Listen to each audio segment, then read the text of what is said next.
Hello, welcome to GATE Academy Plus. Subject है हमारा signals and systems और topic है हमारा लैप्लास ट्रांसफॉर्म।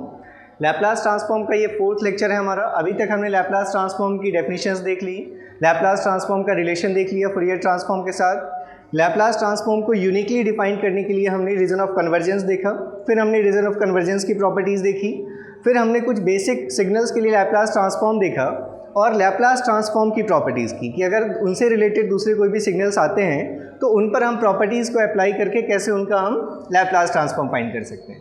प्रॉपर्टीज़ के लिए प्रूफ भी देखे आपने और इसके बाद फिर हमने कुछ जनरल लैप्लास ट्रांसफॉर्म पेयर्स यहाँ पर लिखे थे। जो पेयर्स हमने लिखा था कि ये हमेशा आपको बिल्कुल याद रखना है, क्योंकि जब हम इन्वर्स लैप्लास कैलकुलेट करेंगे तो हमें वो लैप्लास पेयर्स याद रहने चाहिए।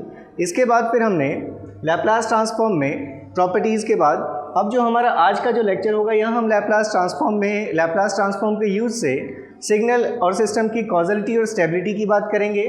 उसके बाद फिर हम देखेंगे एलटीआई सिस्टम्स में लैप्लास ट्रांसफॉर्म के एप्लीकेशन से हम कैसे उसकी इम्पल्स रिस्पांस को फाइंड कर सकते हैं और उसके स्टेबिलिटी को प्रेडिक्ट कर सकते हैं। फिर हम यहाँ minimum non minimum phase systems क्या होते हैं और उसके बाद फिर हम इन्वर्स लैप्लास के लिए भी आज यहाँ पर कुछ क्वेश्चंस करेंगे। तो अगर हम शुरू करें अपना टॉपिक आज का, अगर हम फर्स्ट स्टार्ट कर रहे हैं कॉजैलिटी एंड स्टेबिलिटी, ठीक है।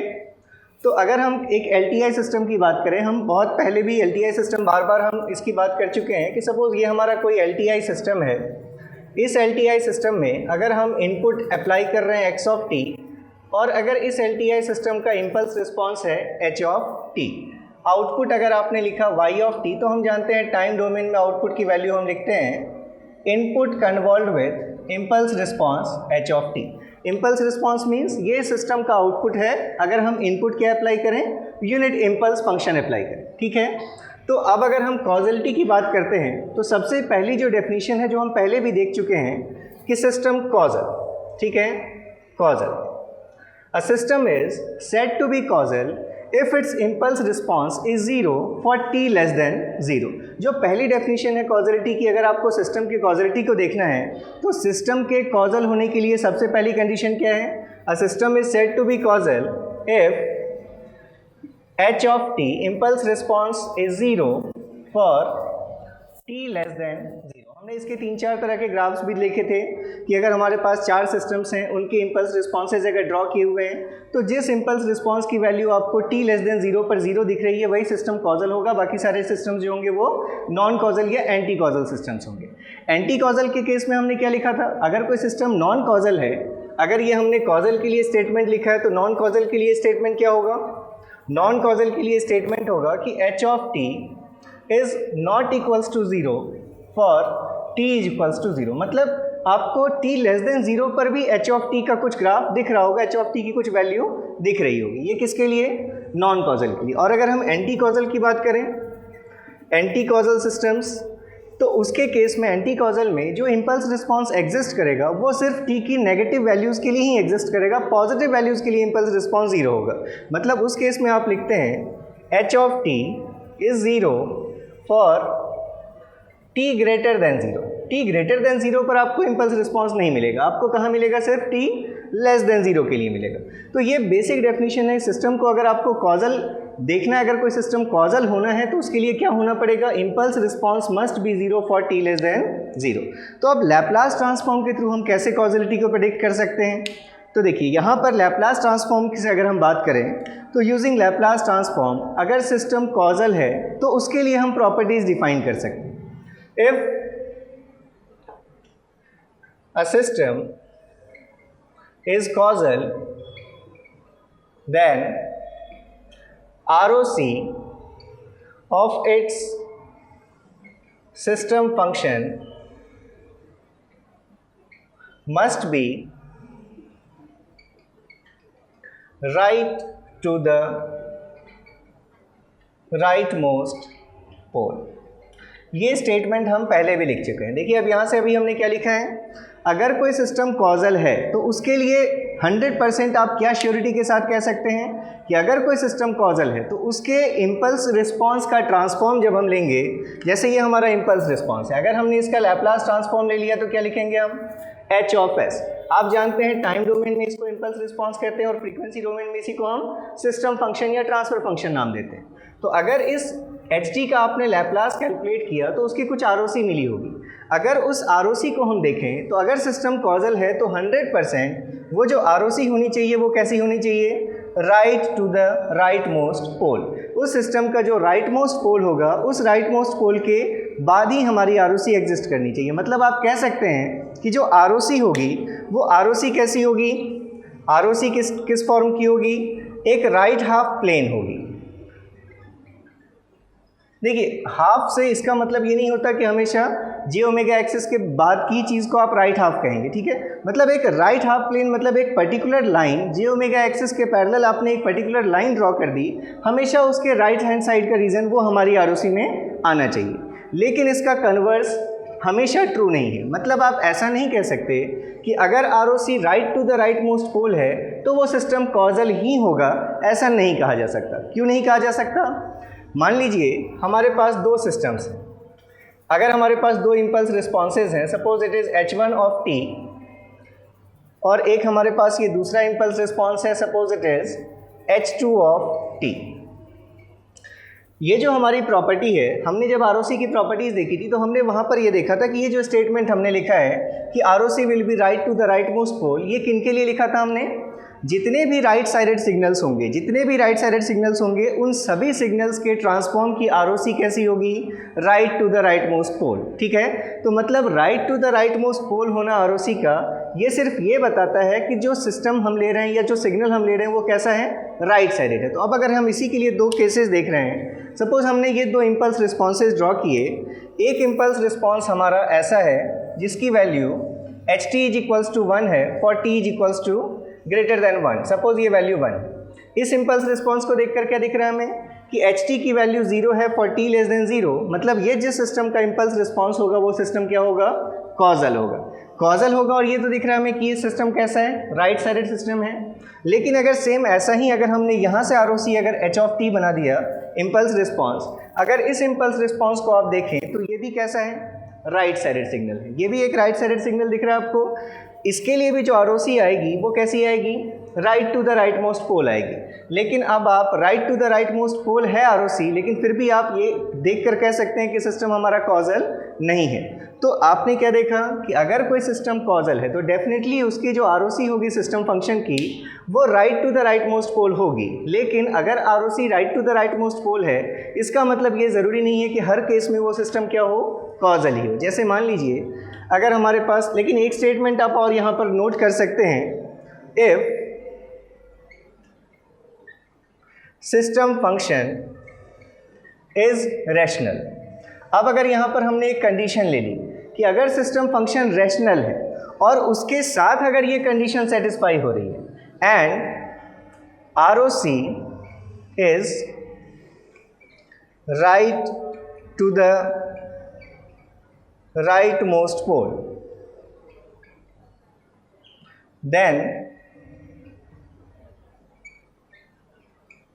system will be causal। देखिए दोनों स्टेटमेंट्स में थोड़ा सा आप डिफरेंस समझिए। अगर सिस्टम फंक्शन रैशनल नहीं है और अगर हमारे पास आरओसी हमें दिख रही है कि right to the right most pole है, तो हम उसके लिए डेफिनेटली ये नहीं कह सकते कि सिस्टम कॉजल होगा। लेकिन अगर सिस्टम फंक्शन रैशनल है और उसके बाद हमें पता है कि ROC right to the right most pole है, तब आप डेफिनेटली कह सकते हैं कि वो सिस्टम कैसा होगा, कॉजल होगा।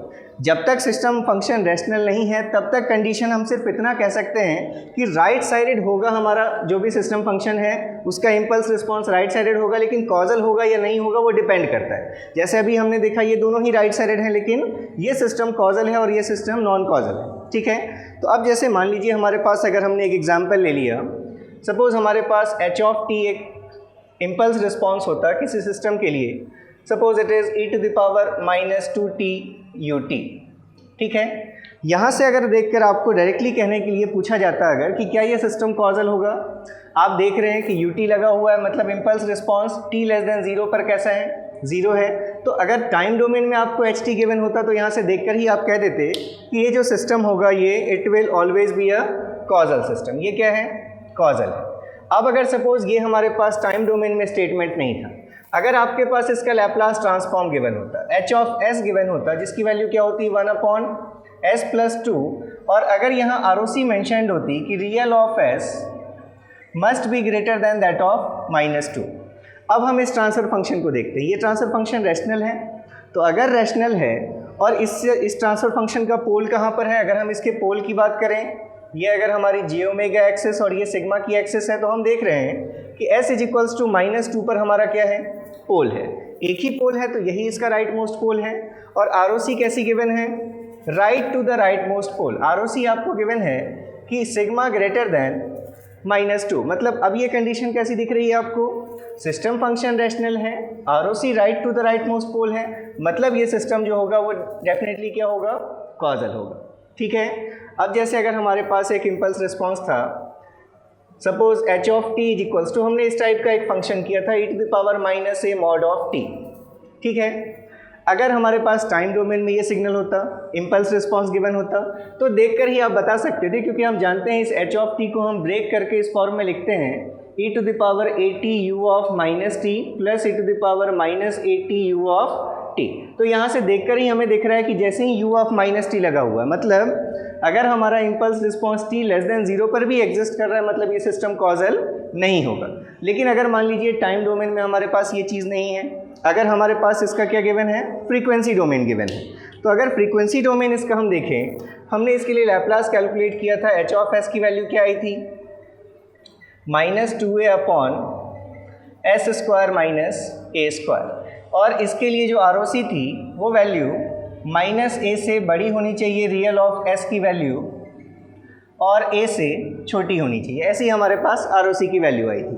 तो अब अगर हम देखें, ये जो हमारा सिस्टम फंक्शन है, फिर से कैसा है, ये रैशनल फंक्शन है, और रैशनल फंक्शन के साथ अब जो ROC है वो right to the right most pole नहीं दिख रही। वो कैसी दिख रही है, दो पोल्स के बीच का रीजन हमें दिख रही है। इसका मतलब क्या हुआ, अगर सिस्टम फंक्शन रैशनल है और सिस्टम को कॉजल होना था, तो ROC कैसी होनी चाहिए थी, right to the right most pole. लेकिन वो कंडीशन यहाँ सेटिस्फाई नहीं हो रही, इसलिए आप देखकर ही यहाँ से कह सकते हैं कि सिस्टम हमारा कैसा है, नॉन कॉजल है।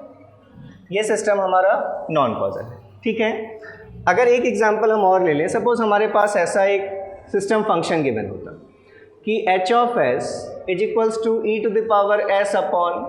e⁻s/s+1, और ROC भी गिवन होती कि ROC real of s is greater than that of -1।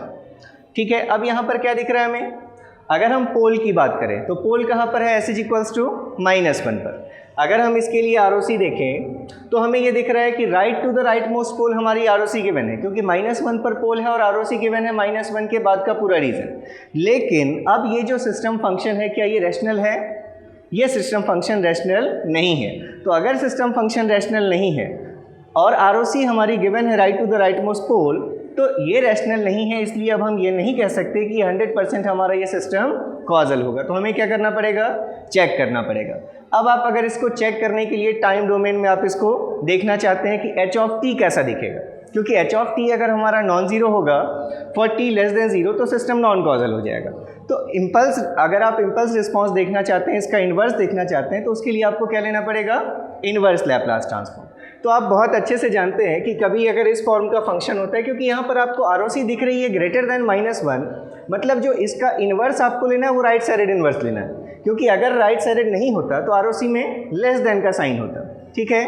तो अगर यहाँ से आप देखें, हम जानते हैं e⁻⁻at ut, इस राइट साइडेड सिग्नल के लिए लैप्लास ट्रांसफॉर्म की वैल्यू क्या होती है, 1/s+a।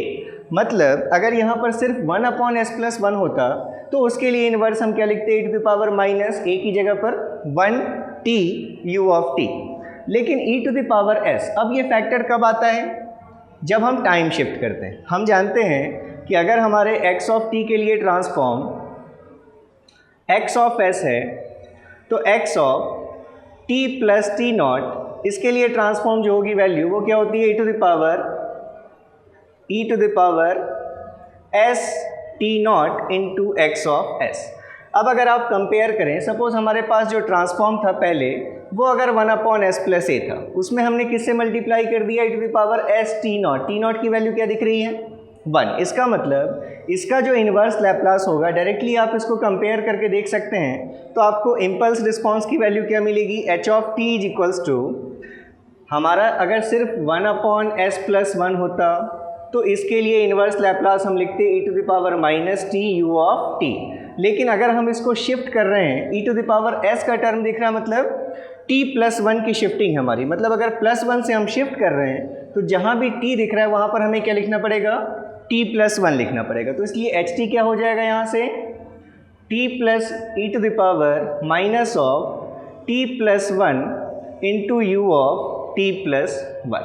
अब अगर ये हमारा क्या है, इम्पल्स रिस्पॉन्स है, u ऑफ t+1 सिग्नल कहाँ से एग्जिस्ट करना शुरू करता है, from t is equals to -1। इसका मतलब ये जो इम्पल्स रिस्पॉन्स है h of t, it is not equals to 0 for t less than 0। Therefore system कैसा है, नॉन कॉजल है। तो अभी इतनी देर के डिस्कशन में हमारा कंक्लूजन क्या है, अगर कोई सिस्टम कॉजल है तो डेफिनेटली उसकी ROC right to the right most pole होगी। लेकिन अगर ROC right to the right most pole है तो हम नहीं कह सकते कि सिस्टम हमारा कॉजल होगा। लेकिन अगर सिस्टम फंक्शन रैशनल है और उसके साथ आरओसी हमारी right to the right most pole है तो डेफिनेटली वो सिस्टम क्या होगा, कॉजल होगा। ठीक है, ये हो गई बात हमारे कॉजलिटी की। अब अगर हम स्टेबिलिटी की बात करें, स्टेबिलिटी के लिए भी हम पहले देख चुके हैं कि अगर जैसे हमने लिखा कि ये हमारा कोई LTI सिस्टम है जिसके लिए इम्पल्स रिस्पॉन्स ht है, तो इस सिस्टम के स्टेबल होने के लिए, for a system to be stable, अब हम स्टेबिलिटी की बात कर रहे हैं, स्टेबिलिटी। तो देखिए, for a system to be stable क्या होना चाहिए, integration from -∞ to +∞, magnitude of h of tau d tau, it must be less than infinity. ये हम देख चुके हैं कि कोई सिस्टम तभी स्टेबल कहलाता है जब उसका इम्पल्स रिस्पॉन्स एब्सोल्युटली इंटीग्रेबल हो। ठीक है, अब अगर यहीं से हम लैप्लास ट्रांसफॉर्म में अपने इसको इंटररिलेट करें, अगर कोई सिस्टम एब्सोल्युटली इंटीग्रेबल है इसका मतलब हम उसका फूरियर ट्रांसफॉर्म इवैल्यूएट कर सकते हैं। और अगर हम फूरियर ट्रांसफॉर्म इवैल्यूएट कर सकते हैं तो हम जानते हैं फूरियर ट्रांसफॉर्म हम इवैल्यूएट कहाँ करते हैं, j⍵ एक्सिस पर। तो इसका मतलब अगर हम लैप्लास ट्रांसफॉर्म इवैल्यूएट कर रहे हैं, अगर हमने ht का लैप्लास ट्रांसफॉर्म इवैल्यूएट किया तो h ऑफ t का लैप्लास ट्रांसफॉर्म क्या होगा, h ऑफ s, और इस h ऑफ s की क्या होगी, कुछ ROC होगी। सपोज उस ROC को हमने क्या कहा, R। तो अब अगर सिस्टम को स्टेबल होना है, इसका मतलब उसके इम्पल्स रिस्पॉन्स को एब्सोल्युटली इंटीग्रेबल होना है। इम्पल्स रिस्पॉन्स को एब्सोल्युटली इंटीग्रेबल होना है मतलब इसका फूरियर ट्रांसफॉर्म एग्जिस्ट करना चाहिए। फूरियर ट्रांसफॉर्म एग्जिस्ट करना चाहिए ht का। इसका मतलब अगर हम ht का लैप्लास ट्रांसफॉर्म इवैल्यूएट करें तो इस लैप्लास ट्रांसफॉर्म के इवैल्यूएशन की जो ROC होनी चाहिए उसमें j⍵ एक्सिस भी आना चाहिए। j⍵ एक्सिस आएगा तभी ये इसका मतलब है कि हम इसका फूरियर ट्रांसफॉर्म भी इवैल्यूएट कर सकते हैं और ht हमारा एब्सोल्युटली इंटीग्रेबल है। तो इसलिए आपको अलग अलग कंडीशंस याद नहीं रखनी, आपको सिर्फ क्या याद रखना है कि किसी सिस्टम के स्टेबल होने के लिए उसके इम्पल्स रिस्पॉन्स का जो ट्रांसफॉर्म होगा, जो क्या कहलाएगा, उसका सिस्टम फंक्शन, उस सिस्टम फंक्शन के ROC में क्या इंक्लूड होना चाहिए, j⍵ एक्सिस जो एक्सप्लेन की है imaginary axis, that must be included. तो therefore for system to be stable j⍵ axis must be included in ROC of its system function। जो भी हम सिस्टम की बात कर रहे हैं उसके सिस्टम फंक्शन की ROC में j⍵ एक्सिस इंक्लूडेड होनी चाहिए, तो वो सिस्टम क्या होगा, स्टेबल होगा। अब यहाँ से फिर हम अलग अलग कंडीशंस अगर देखें, ठीक है, जैसे अगर सपोज हमने ले लिया केस 1, अगर हमारा सिग्नल कैसा है, सिस्टम कैसा है, राइट साइडेड सिस्टम। तो राइट साइडेड सिस्टम, या फिर आप कहें कि अगर हम कॉजल की बात कर रहे हैं, कि अगर हम कॉजल राइट साइडेड की बात कर रहे हैं अगर, तो उस केस में क्या होगा, जैसे आप कंट्रोल सिस्टम्स पढ़ते हैं तो वहाँ पर आप जितने सिस्टम्स देखते हैं वो सभी हमारे कैसे होते हैं, या जो भी सिग्नल्स आप देखते हैं वो सभी हमारे कैसे होते हैं, राइट साइडेड होते हैं। तो अगर हम राइट साइडेड सिस्टम की बात कर रहे हैं, मतलब इम्पल्स रिस्पॉन्स अगर हमारा राइट साइडेड है, अभी हमने स्टेबिलिटी की क्या कंडीशन देखी कि उसमें जो ROC होनी चाहिए वो j ओमेगा एक्सिस को इंक्लूड करना चाहिए। अभी तक जैसे आप कंट्रोल सिस्टम पढ़ते हैं तो वहाँ सब आप जितने भी सिग्नल्स की बात करते हैं वो सभी राइट साइडेड सिग्नल्स की बात करते हैं। तो वहाँ आप स्टेबिलिटी को कैसे देखते हैं कि जितने भी पोल्स होने चाहिए सिस्टम के वो सभी कहाँ होने चाहिए, left half of the s plane. उस कंडीशन को आपको अलग से याद रखने की ज़रूरत नहीं है। अगर आपने ये कंडीशन समझ ली है तो इसी कंडीशन को वो सारी चीज़ें यहाँ सेटिस्फाई करेंगी। कैसे करेंगी? अगर कोई सिस्टम राइट साइडेड है तो इसके लिए हम जानते हैं कि इसकी जो ROC होनी चाहिए वो कैसी होनी चाहिए, right to the right most pole. ठीक है, अब दो कंडीशंस अगर हमने ले ली, अगर हम राइट साइडेड सिग्नल की बात कर रहे हैं h ऑफ t की, और ये हमारी j ओमेगा और ये सिग्मा की एक्सिस है। अगर हमारे पास सिस्टम में 3 पोल्स हैं, एक -3 पर है, एक पोल -1 पर है और एक पोल अगर हमने कह दिया कि +1 पर है। ठीक है, तो अब इसकी राइट साइडेड अगर हम ROC देखें अगर हम, तो ROC right to the right most pole होगी। अब राइट मोस्ट पोल कहाँ पर है? At sigma is equals to +1। तो हम इस पर एक j ओमेगा एक्सिस के पैरेलल लाइन ड्रॉ करेंगे और इसके बाहर का पूरा रीजन ये क्या होगी हमारे लिए, ROC होगी। लेकिन अब इस ROC ने इस j ओमेगा एक्सिस को इंक्लूड नहीं किया तो सिस्टम कैसा हो गया, अनस्टेबल। तो इसीलिए आप कहते हैं ये जो कंडीशन है कि सारे पोल्स लेफ्ट हाफ में लाई करने चाहिए, वो सिर्फ किन के लिए है, राइट साइडेड के लिए। अगर हमारा कॉजल सिस्टम है, कॉजल सिस्टम है मतलब उसकी ROC जो होगी right to the right most pole होगी। उस कंडीशन में सारे ही पोल्स कहाँ लाई करने चाहिए, in the left half of the s plane. अगर यहीं पर हमारा ये पोल नहीं होता, सिर्फ यही 2 पोल्स होते, तो राइट मोस्ट पोल हमारा -1 पे होता और हम यहाँ से ROC जब ड्रॉ करते तो वो ROC हमारे इस j ओमेगा एक्सिस को इंक्लूड करती और हम कहते सिस्टम हमारा क्या है, स्टेबल है। अब ये कंडीशन जो है वो एंटी कॉजल या नॉन कॉजल के केस में नहीं है। जैसे अगर आप केस 2 देखें, सपोज हमने केस 2 ले लिया, किसके लिए, फॉर नॉन कॉजल सिस्टम्स।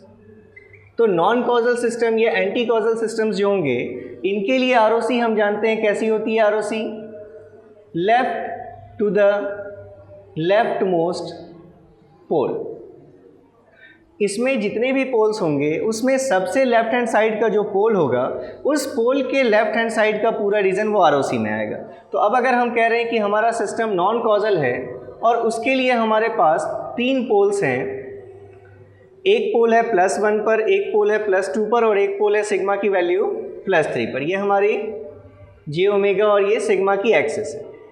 अब अगर सिस्टम हमारा लेफ्ट साइडेड है, अगर हमारा कॉजल नॉन कॉजल सिस्टम है तो ROC कैसी होगी, left to the left most pole. तो लेफ्ट मोस्ट पोल कौन सा है हमारा, -1 +1। तो अब अगर हमने इस पोल को अगर हमने सेंटर लेते हुए j ओमेगा एक्सिस के अबाउट अगर हमने पैरेलल एक लाइन ड्रॉ की तो इसके लेफ्ट हैंड साइड का जो ये पूरा रीजन आ रहा है, अब ये रीजन क्या है हमारे लिए, ROC है। और इस ROC में क्या दिख रहा है हमें, ये ROC j ओमेगा एक्सिस को इंक्लूड कर रही है। तो इसलिए क्या कहेंगे हम कि ये सिस्टम हमारा कैसा है, स्टेबल है। तो आपको क्या याद रखना है, एक कॉजल सिस्टम राइट साइडेड, मतलब यहाँ पर हम किसकी बात कर रहे हैं, हम कॉजल सिस्टम की बात कर रहे हैं। तो एक कॉजल सिस्टम के स्टेबल होने की क्या कंडीशन है, उसमें सारे पोल्स, जितने भी पोल्स हैं वो सारे पोल्स कहाँ होने चाहिए, left half of the s plane lie करनी चाहिए। तभी लेफ्ट जो राइट मोस्ट पोल आएगा वो भी हमारा लेफ्ट हाफ में होगा और हम उसके अबाउट अगर हम ROC देखेंगे j ओमेगा एक्सिस के पैरेलल लाइन ड्रॉ करके, तब उस ROC में j ओमेगा एक्सिस इंक्लूड होगी। अगर एक भी पोल राइट हाफ में आ गया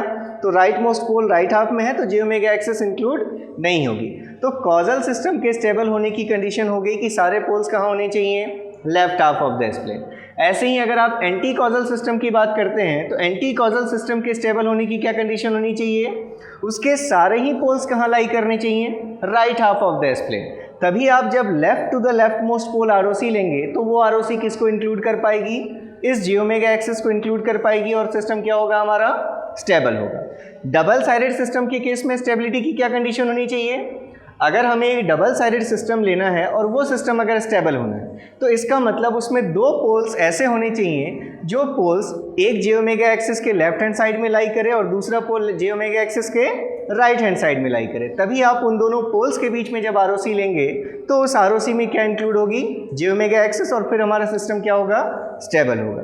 तो हम ये स्टेबिलिटी की चीज़ों को और देखते हैं, इम्पल्स रिस्पॉन्स एक दो टाइप के लेकर उनमें हम स्टेबिलिटी पे कमेंट करेंगे। तो फिर से अगर जैसे हमने फूरियर ट्रांसफॉर्म में जैसे एप्लीकेशन देखा था फूरियर ट्रांसफॉर्म का, बिल्कुल वैसे ही एप्लीकेशन आप लैप्लास ट्रांसफॉर्म का भी ले सकते हैं। जैसे अगर हमारे पास एक क्वेश्चन है, हम यहाँ स्टेबिलिटी एक्चुअली देखना चाहते हैं, उसके लिए हम ये एग्जांपल ले रहे हैं, सिंपल एग्जांपल। इस टाइप के क्वेश्चन किए भी हैं आपने कि input output relation of an LTI system is given by a differential equation as let d2y of t upon dt square minus dy of t upon dt minus of 2y of t is equals to x of t, where x of t is the input and y of t is the output of the system। ठीक है, तो इसमें question है find all possible impulse responses and comment on stability of the system in each case। ठीक है, हमारे पास ये एक डिफरेंशियल इक्वेशन गिवन है किसी LTI सिस्टम के लिए, इनपुट आउटपुट के बीच में रिलेशन बता रही है हमारे, तो ये हमारा h of t x of t input और y of t आउटपुट, ये ऐसा कोई सिस्टम है। हम जानते हैं आउटपुट आप टाइम डोमेन में जब आप लिखते हैं तो x of t convolve with h of t, और अगर हम यहीं पर सबके लिए ट्रांसफॉर्म्स ले लें तो h of s, x of s और y of s is equals to using convolution property of Laplace transform, time में कन्वॉल्व है तो फ्रीक्वेंसी डोमेन मल्टीप्लाई हो जाएगा, that is x of s times h of s। तो यहाँ से इसलिए आप जब सिस्टम फंक्शन की बात करते हैं तो h of s की value y of s upon x of s। देखिए, ट्रांसफ़र फंक्शन अप्रोच जब आप पढ़ते हैं तो वहाँ पर बहुत इंपॉर्टेंट चीज़ है कि ट्रांसफ़र फंक्शन सिर्फ तभी एग्जिस्ट करता है जब इनिशियल कंडीशन ज़ीरो हो। तो आपसे जब ट्रांसफ़र फंक्शन पूछा जाता है h of s, तो वहाँ आपको डेफिनेशन में सिर्फ इतना नहीं बोलना कि it is the ratio of Laplace transform of output to the Laplace transform of the input, but आपको उसके साथ ऐड करना होगा कि under the assumption that the system is initially relaxed, that is there are no initial conditions existing in the system. ठीक है, तभी आप ट्रांसफ़र फंक्शन इवैल्यूएट कर पाएंगे। ठीक है, तो हमें सिस्टम फंक्शन चाहिए, h of s चाहिए, तो हम h of s की वैल्यू कैसे फाइंड करेंगे, y of s upon x of s से। और हमसे पूछा गया है ऑल पॉसिबल इम्पल्स रिस्पॉन्सेज, मतलब जो सिस्टम फंक्शन आएगा उसका हम इन्वर्स लैप्लास लेंगे तो हमें क्या मिलेगा, इम्पल्स रिस्पॉन्स मिलेगा। ठीक है, तो अब ये जब भी हमने देखा है कि जब भी आपसे बोला गया कि ऐसा कोई भी डिफरेंशियल इक्वेशन दिखे तो सबसे पहले आपको क्या करना है, उसका ट्रांसफॉर्म लेना है। अगर फूरियर ट्रांसफॉर्म का क्वेश्चन है तो फूरियर ट्रांसफॉर्म लीजिए, अगर आपके डिस्क्रीट टाइम फूरियर ट्रांसफॉर्म का क्वेश्चन है तो डिफरेंस इक्वेशन दिखेगा, वहाँ DTFT यूज़ कीजिए। ये लैप्लास का क्वेश्चन है तो यहाँ पर हम दोनों साइड अगर लैप्लास ट्रांसफॉर्म ले लें, YT का लैप्लास अगर y of s हमने नाम दिया तो यूजिंग डिफरेंशिएशन प्रॉपर्टी, आप जानते हैं जितने ऑर्डर का डेरिवेटिव हम लेते हैं उतना s का पावर मल्टीप्लाई होता है। तो अगर हम इस इक्वेशन में लैप्लास ले लें तो हमारे पास taking Laplace transform both sides, यहाँ से देखिए d2yt अपॉन dt स्क्वायर के लिए लैप्लास की value s square times y of s, ऐसा लिख सकते हैं, minus dyt by dt, yt सिर्फ होता तो लैप्लास ys, ये फर्स्ट ऑर्डर डेरिवेटिव है तो वैल्यू क्या होगी लैप्लास की, s times y of s, और माइनस 2yt इसके लिए Laplace minus 2y of s is equals to xt का Laplace x of s। y of s common कर लिया हमने तो s square minus s minus 2 is equals to x of s। Therefore हमें जो ratio चाहिए y of s upon x of s, वो ratio की वैल्यू हमें क्या दिख रही है, 1 upon s square minus s minus 2। इसको आप अगर थोड़ा सा फैक्टोर्ड फॉर्म में लिखना चाहें तो s square minus plus S minus 2s minus 2 इस फॉर्म में आप लिख सकते हैं। दैट इज़ ये जो वैल्यू हमारी है ये एच ऑफ एस की वैल्यू है, तो h of s is equals to 1 upon s common s plus 1 minus 2 common s plus 1। तो फाइनली यहाँ से हमारे पास अब ये वैल्यू आ गई कि जो system function H of S होगा उसकी वैल्यू है 1 upon s plus 1 S minus 2। ठीक है, ये हमारे पास एच ऑफ एस की वैल्यू आ गई। अब इम्पल्स रिस्पॉन्स हमें कैलकुलेट करने के लिए हमें क्या लेना है, इसका इन्वर्स लैप्लास लेना है। तो इन्वर्स लैप्लास लेने के लिए सबसे पहले सपोज हमने इसको मान लिया पार्शियल फ्रैक्शन से, अब अगर ब्रेक कर सकते हैं इसको a upon s plus 1 plus b upon s minus 2 में। ठीक है, अब अगर हम इसके लिए देख लें a और b की वैल्यूज़ क्या होंगी, तो a की वैल्यू क्या होगी, हम जानते हैं ये अगर हमारा प्रॉपर फ्रैक्शन के फॉर्म में है, हम अगर a कोफिशिएंट ले रहे हैं 1 अपॉन एस प्लस 1 का, तो जहाँ ये फंक्शन 0 हो रहा है मतलब s is equals to minus 1 पर 1 अपॉन इसको छोड़कर बाकी जो भी टर्म बच रहा है 1 अपॉन एस माइनस 2, इसकी वैल्यू हमें कहाँ देखनी है, s is equals to minus 1 पर। तो ये वैल्यू कितनी मिल जाएगी आपको, अगर आपने s की वैल्यू माइनस 1 पुट कर दी तो माइनस 1 और माइनस 2 दैट इज माइनस 1/3, ये a की वैल्यू होगी। और ऐसे ही अगर आप b की वैल्यू कैलकुलेट करेंगे मतलब coefficient of 1 upon s minus 2, तो इसको छोड़कर बाकी जो टर्म है that is 1 upon s plus 1, इसकी वैल्यू आपको देखनी होगी कहाँ पर, जहाँ ये फंक्शन 0 हो रहा है that is at s is equals to 2। तो उस केस में आपको b की वैल्यू मिल जाएगी प्लस 1/3। मतलब जो हमारे पास अब इम्पल्स रिस्पॉन्स है, ट्रांसफ़र फंक्शन है एच ऑफ एस, उसको हम ऐसा लिख सकते हैं minus 1/3 upon s plus 1 and plus 1/3 upon s minus 2। ठीक है, अब हमें इसके डिफरेंट केसेस में इनका इम्पल्स रिस्पॉन्स देखना है। ठीक है, तो अब हमारे पास कंडीशंस क्या हैं इम्पल्स रिस्पॉन्स देखने के लिए। इस टाइप के क्वेश्चन हमने एक लास्ट क्लास में भी किया था कि केस 1 अगर हम ले लें, अगर हमने मान लिया कि जो हम एच टी निकालना चाहते हैं, अगर वो एच टी क्या है, इज़ राइट साइडेड। ठीक है, उस केस में हमें देखना है। तो देखिए अब हम दो चीज़ें यूज़ करेंगे जो हम पहले कर चुके हैं। हमारे पास अगर e to the power minus AT UT होता है तो इसका भी ट्रांसफॉर्म आप क्या लिखते हैं 1 अपॉन एस प्लस ए, और अगर minus of e to the power minus AT U of minus t होता है इस सिग्नल का भी आप ट्रांसफॉर्म लिखते हैं 1 अपॉन एस प्लस ए। लेकिन ROC यहाँ real of s greater than minus a, और यहाँ ROC आप लिखते हैं real of s must be less than minus a. ठीक है, तो इन दोनों को ही यूज़ करके हमें इनके केस में वैल्यूज़ देखनी है। तो अब हम क्या कर रहे हैं, अगर हम चाहते हैं एच टी हमारा राइट साइडेड हो, मतलब आपको इन दोनों सिग्नल्स के लिए जो इन्वर्स लेना है वो कैसा लेना है, राइट साइडेड लेना है। तो राइट साइडेड अगर लेना है तो अगर आप देखें एच ऑफ एस, जो हमारा एच ऑफ एस था, यहाँ पर एच ऑफ एस के पोल्स कहाँ पर हैं, इस फंक्शन को देखिए। यहाँ पर एच ऑफ एस के दो पोल्स हैं, एक पोल है एस इज इक्वल्स टू -1 पर और दूसरा पोल है एस इज इक्वल्स टू +2 पर। तो उस केस में जो ROC होगी हमारी, उस केस में अगर आप देखें ये एच ऑफ एस के लिए अगर हम ड्रॉ कर रहे हैं तो एच ऑफ एस में दो पोल्स हैं, एक पोल है -1 पर और एक पोल है +2 पर।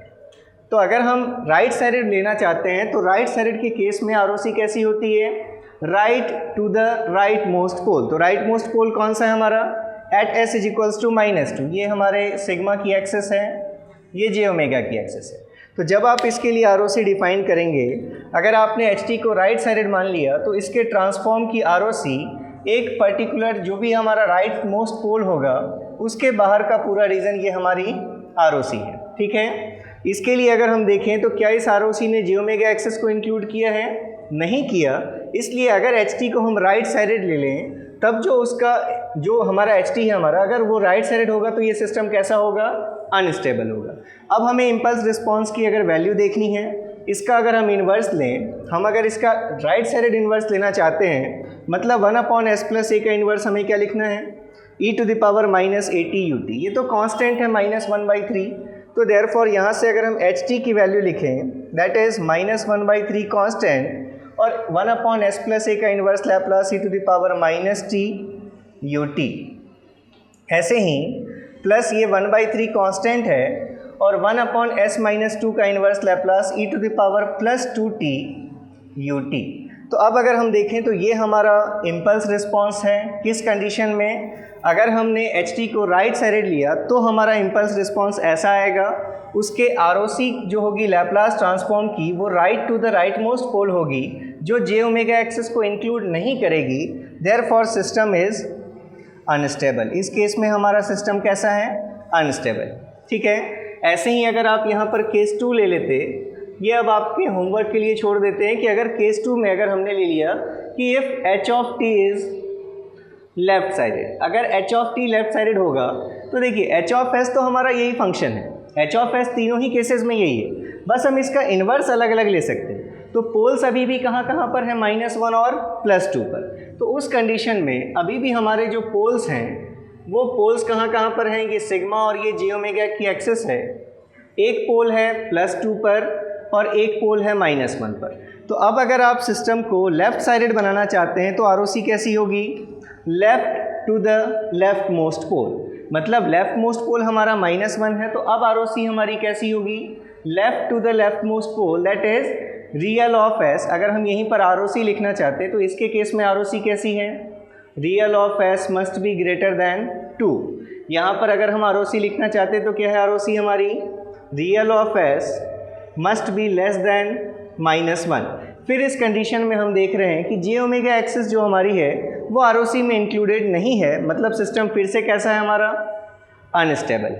इसके लिए अगर आप इम्पल्स रिस्पॉन्स लिखेंगे, मतलब अगर हम इसका इन्वर्स लैप्लास लेंगे तो दोनों ही का आपको इन्वर्स लैप्लास कैसा लेना है? Non causal. मतलब ये इन्वर्स लैप्लास आपको लेना है कि 1/s+a का inverse Laplace -e⁻−at u of -t। तो लिख ही लेते हैं। इसके केस में ht की वैल्यू क्या आएगी?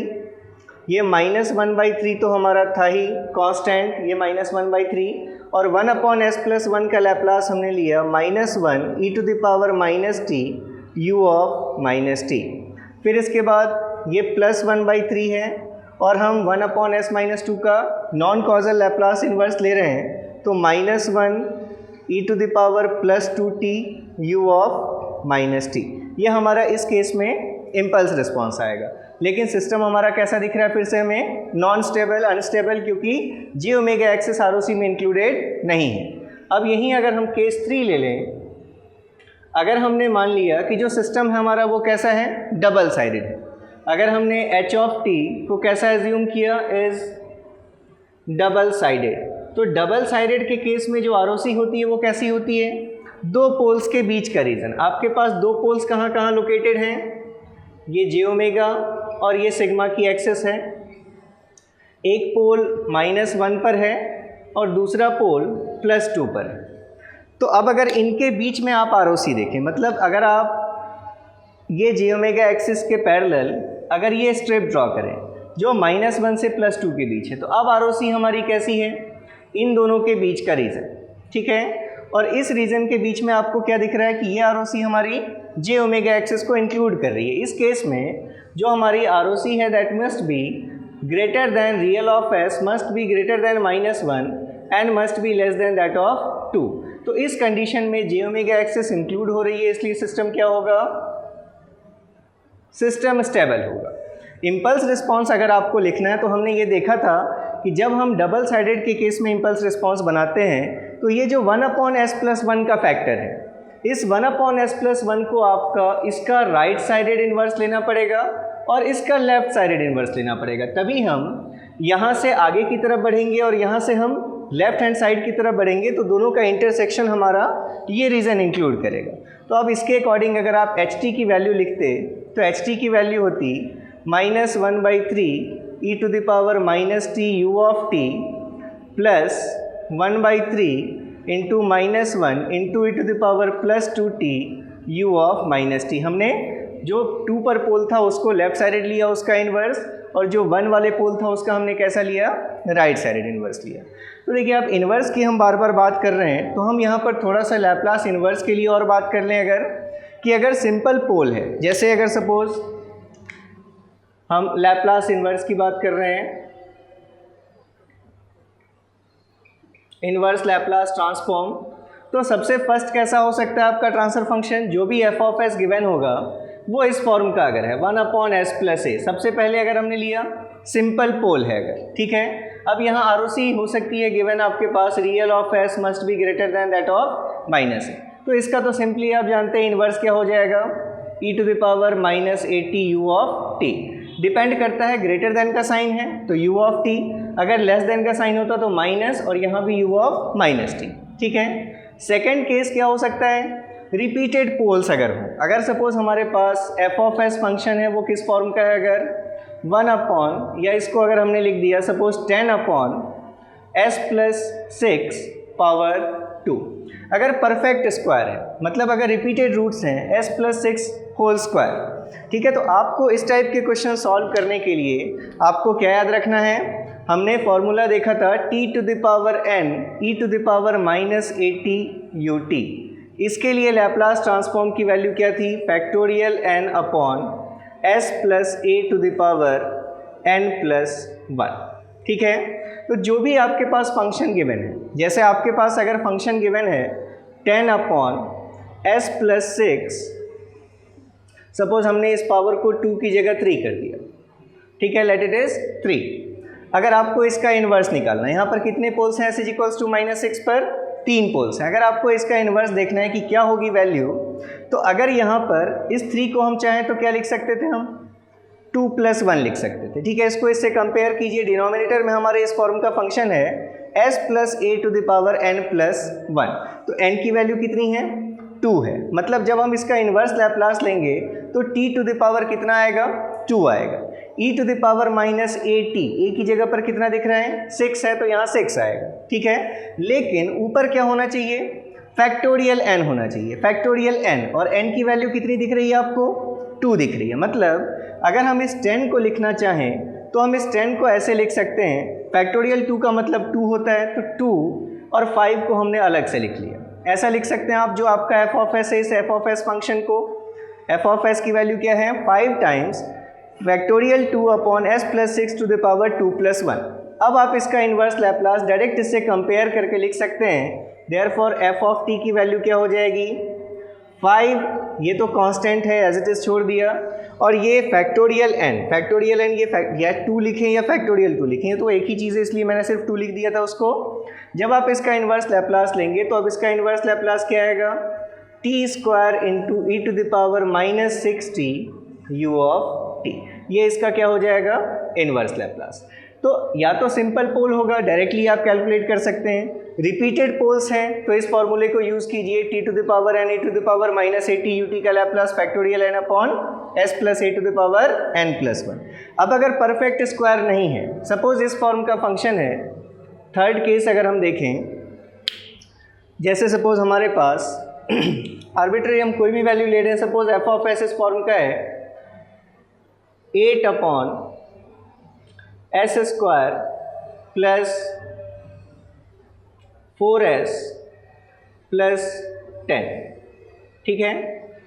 अब अगर इस फंक्शन को आप देखें तो इसको आप फैक्टराइज करके आप इस फॉर्म में नहीं लिख सकते कि ये s + a के होल स्क्वायर इसके फॉर्म में आ जाए, ठीक है। या फिर आप इसको अगर करेंगे तो ऐसा भी नहीं आएगा कि इस 10 को ब्रेक करने पर हमारे 4 का फैक्टर आ जाए, मतलब आप इसको फैक्टर्ड अगर नहीं कर पा रहे। तो देखिए इस फंक्शन को हम कैसे लिख सकते हैं, 8 अगर हमने लिखा a² + 2ab + b², अगर हम ऐसा लिख लेते, देखिए फर्स्ट फंक्शन तो हमारा s² है, इसलिए a की जगह a² हो गया, a² + 2 × s × b की जगह पर हमें यहाँ कितना लाना है, 4s लाना है, तो 4s को हम कैसे लिख सकते हैं, 2 × s × 2, ये 4s हो गया। तो a² + 2ab प्लस अगर यहाँ पर 10 की जगह पर क्या होता है, 2 का स्क्वायर होता है यानी 4, तो इतने पार्ट को आप क्या कह सकते थे कि ये क्या है, s + 2 का होल स्क्वायर, ठीक है। लेकिन हमारा यहाँ पर सिर्फ 4 नहीं था, कितना था, 10 था, तो उस 10 में से कितना रिमेनिंग बच गया हमारे पास, 6 बच गया। मतलब आपको क्या करना है, जब भी इस टाइप का कोई फंक्शन आए तो उसको पहले आप s + a के होल स्क्वायर के फॉर्म में पहले लिख दीजिए, ठीक है। यहाँ से अगर आपको थोड़ा सा भी डाउट है, सपोज हम एक दूसरा फंक्शन ले लेते हैं, suppose f of s = 2/s² + 6s + suppose हमने ले लिया लेट इट इज़ 14, कुछ भी वैल्यू ले ली अगर आपने, ठीक है। तो अगर आपने इस टाइप की कोई भी वैल्यू ले ली तो आप इसको जब ब्रेक करेंगे तो आपको इसको किस फॉर्म पे सेट करना है, s प्लस ए के होल स्क्वायर के फॉर्म पे सेट करना है। यहाँ 6s दिख रहा है, एक तो आपको 6 में से 2ab का फॉर्म निकालना है, तो 2 इंटू एस अगर आपने हटा दिया तो कितना बचा 3, मतलब यहाँ पर s square plus 2 into S into 3, ये a स्क्वायर प्लस 2ab आ गया, तो b स्क्वायर की जगह पर आपको क्या लेना पड़ेगा 9। अब 9 आपने 14 में से ले लिया तो रिमेनिंग कितना बच गया 5। तो अब हम इस चीज़ को कैसे लिख सकते थे, 2 अपॉन, इसको हम ऐसे लिख सकते हैं s प्लस 3 होल स्क्वायर और प्लस ये जो पार्ट बचा हुआ है 5, इसको हम क्या लिख सकते हैं अंडर रूट ऑफ 5 का स्क्वायर, ठीक है। तो बिल्कुल ऐसे ही हम यहाँ भी करना चाह रहे हैं कि अगर यहाँ हमारे पास s square plus 4s plus 10 इस टाइप का कोई फैक्टर आता है अगर, तो क्या करना है आपको, इस टर्म को देखिए और इसको 2ab के फॉर्म में ब्रेक कर लीजिए। तो 2ab अगर आप ब्रेक करेंगे तो आपको पता है b की वैल्यू कितनी आ जाएगी, यहाँ से 2 आ जाएगी।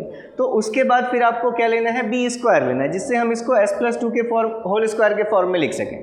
तो अब अगर इस चीज़ को हम लिखना चाहें तो हम ऐसे लिख सकते हैं 8 upon s plus 2 whole square, और यहाँ जो ये 6 बचा है इसको भी हम क्या लिखेंगे अंडर रूट 6 का होल स्क्वायर। ये हम इस फॉर्म में क्यों अरेंज कर रहे हैं, क्योंकि हमारे पास स्टैंडर्ड जो ट्रांसफॉर्म पेयर्स हैं उनमें आप अगर 2 पेयर्स याद करें, हमने 2 पेयर्स लिखे थे e to the power minus 80 cos omega not t ut, इसके लिए ट्रांसफॉर्म की वैल्यू थी s plus a upon s plus a whole square plus omega not square. और ऐसे ही हमारा दूसरा फंक्शन था e to the power minus 80 sine omega not t ut, इसके लिए हमने लैप्लास ट्रांसफॉर्म कैलकुलेट किया था omega not upon s plus a whole square plus omega not square, ठीक है। तो जब हमारा जो डिनोमिनेटर है अगर वो परफेक्ट स्क्वायर या परफेक्ट क्यूब के फॉर्म में नहीं आ रहा तो उस कंडीशन में आपको डिनोमिनेटर अपना इस फॉर्म में सेट करना पड़ेगा। किस फॉर्म में, s प्लस a का whole square plus anything other उसका स्क्वायर। तो वही चीज़ हम यहाँ कर रहे हैं कि जो डिनोमिनेटर था उसको अगर हमने s प्लस a के whole square plus b square के फॉर्म में अगर सेट कर लिया, अब अगर ऊपर s का भी टर्म होता तो फिर हमारा इन्वर्स किस फॉर्म में आता, कॉस के फॉर्म में आता। लेकिन अगर ऊपर सिर्फ कांस्टेंट है तो यहाँ जो कांस्टेंट होना चाहिए वो कैसा होना चाहिए, जिसका स्क्वायर आपने यहाँ लिख रखा है। मतलब अगर यहाँ अंडर रूट 6 होता तो हम इसका इन्वर्स डायरेक्टली कह सकते थे, लेकिन यहाँ अंडर रूट 6 नहीं है तो हम क्या करें, इस फंक्शन को अंडर रूट 6 से हम चाहें तो मल्टीप्लाई और डिवाइड कर सकते हैं, ठीक है।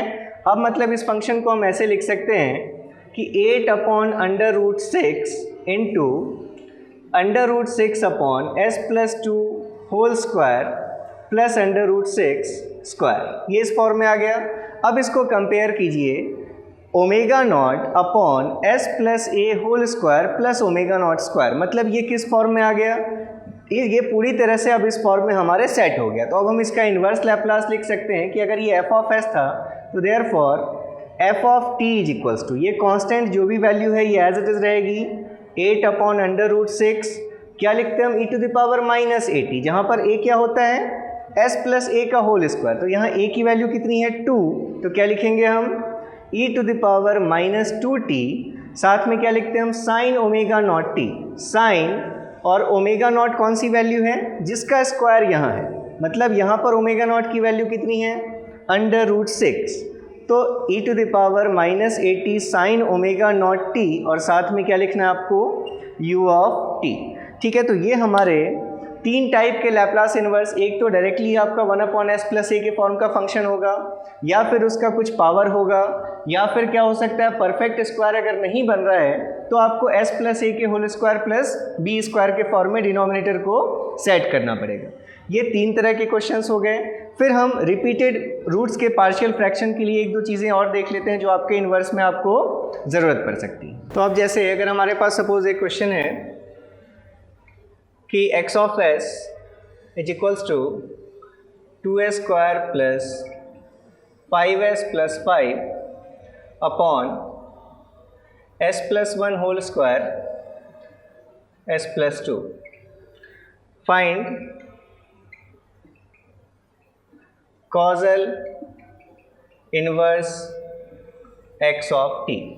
इसके लिए हमें कॉजल इनवर्स ट्रांसफॉर्म कैलकुलेट करना है, ठीक है। तो बेसिकली हम यहाँ जो क्वेश्चन ले रहे हैं वो सिर्फ पार्शियल फ्रैक्शन में, अगर कहीं पर किसी स्टूडेंट नए स्टूडेंट जो होंगे उनको दिक्कत हो रही है अगर, तो उनके लिए बस हम ये क्वेश्चन कर रहे हैं। इस टाइप के क्वेश्चन जब भी आएँ तो आप सबसे पहले, क्योंकि हम ऐसे तो इन्वर्स कैलकुलेट नहीं कर सकते, इन्वर्स के लिए हमने देखा था कि दो फार्मूले, या तो आप एक्स टी इन्वर्स इस फार्मूले से कैलकुलेट कर सकते हैं 1/2 pi j sigma minus j infinity to sigma plus j infinity x of s e to the power s t d s, ठीक है। लेकिन हमने लिखा था जब रैशनल फंक्शन हो तो आपको इस फार्मूले से कैलकुलेट करने की कोशिश नहीं करनी है, क्योंकि ये अननेसेसरी आपके लिए बहुत लेंदी जाएगा। तो उस केस में आपको कंपैरिजन मेथड यूज़ करना है कि आपको जो नॉर्मल ट्रांसफॉर्म पेयर पता है उन्हीं से आपको कंपेयर करके ट्रांसफॉर्म की वैल्यूज़ निकालनी है।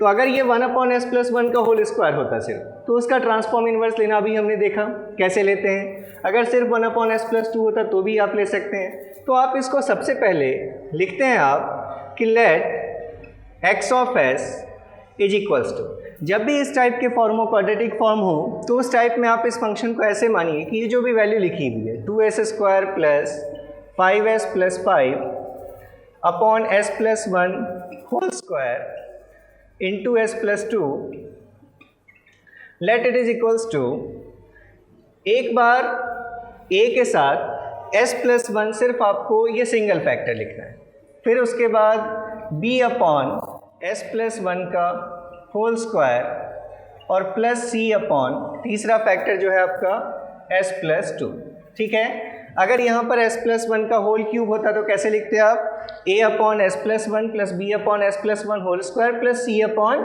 s+1 होल क्यूब, फिर उसके बाद d अपॉन हम क्या लिखते हैं s+2, ठीक है। अब इस फॉर्म में लाने के बाद अब आप क्या करें, अगर इस डिनोमिनेटर को अगर इस तरफ आप मल्टीप्लाई कर दें तो क्या होगा, यहाँ से टर्म कितना बच जाएगा 2s² plus 5s plus 5 is equals to, इस पूरे टर्म को अगर हम इधर हर टर्म में मल्टीप्लाई करेंगे तो यहाँ से s+1 एक s+1 से कैंसल्ड होकर a टाइम्स s+1 s+2 मिलेगा, प्लस यहाँ b से s+1 ये पूरा कैंसल हो जाएगा और क्या वैल्यू मिलेगी आपको s+2 and plus c into s+1 whole square, ऐसी वैल्यू मिलेगी आपको। अब आपको दो चीज़ें करनी हैं। सबसे पहले देख लीजिए कि अगर s की किसी वैल्यू के लिए ऐसा हो रहा है कि सिर्फ एक ही कोफिशिएंट इधर बच रहा है और इधर, तो आप उसकी वैल्यू कैलकुलेट कर सकते हैं। जैसे अगर हम देखें यहाँ पर, अगर हम s की वैल्यू -2 पुट कर दें तो ये a का भी टर्म यहाँ -2 में ये 0 हो जाएगा, ये पूरा पार्ट, ये b का भी टर्म पूरा 0 हो जाएगा, मतलब उसमें आपको c कोफिशिएंट की वैल्यू मिल जाएगी। तो अगर हम डायरेक्टली देख लें at s is equals to 0, equal to के दोनों तरफ अगर आप s is equals to 0 put कर दें तो ये टर्म 0, ये टर्म 0, वैल्यू क्या बचेगी 5 is equals to s is equals to हम कहाँ पर देख रहे हैं, s इज इक्वल्स टू -2 पर हम देखना चाहते हैं, क्योंकि -2 पर हमारे ये दोनों फंक्शन 0 हो रहे हैं। तो s इज इक्वल्स टू -2 अगर आपने पुट किया तो -2 का square that is +4 into 2 that is 8 -10 plus 5 is equals to ये टर्म 0, ये टर्म 0, -2 प्लस 1 दैट इज -1 और -1 का होल स्क्वायर प्लस 1, तो आपको सिर्फ क्या मिलेगी वैल्यू c।